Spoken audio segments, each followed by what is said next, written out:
In this video I'll show you how to cut a carrot. These carrots are already peeled. If it's a really fresh carrot just pulled out of the ground, all you'll need to do is scrub it with a little firm brush.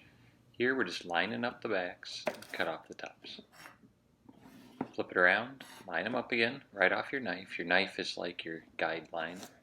Boom, and those are off. Now this first cut will be a dice, about a medium small dice or so. Now a carrot has a fat end and a skinny end. So right where those two meet, go ahead and cut it in half. So often that's not directly in the half. And then here, line up your knife so it's right down the center and slice.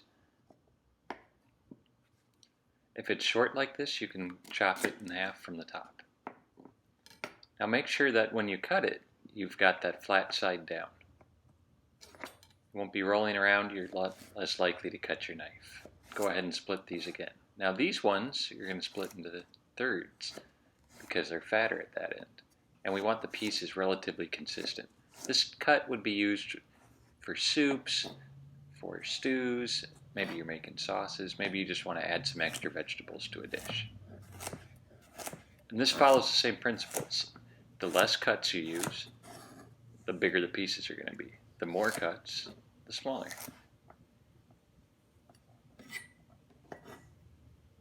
By speeding up the amount of time it takes you to do prep cook work in the kitchen, it will allow you to cook more dishes, but also it just makes cooking more enjoyable in general.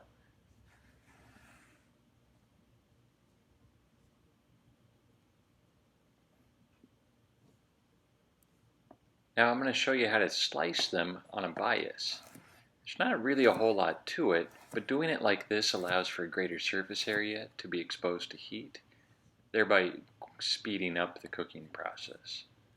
So that's a slight bias. These next ones will be a really severe bias, and those obviously will cook a little quicker.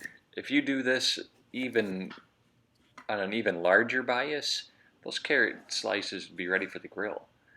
Otherwise it's difficult to grill a carrot if it's too small of a piece. And here we're just going to do a fun little cut that I know my kids like because it looks like little carrot pyramids.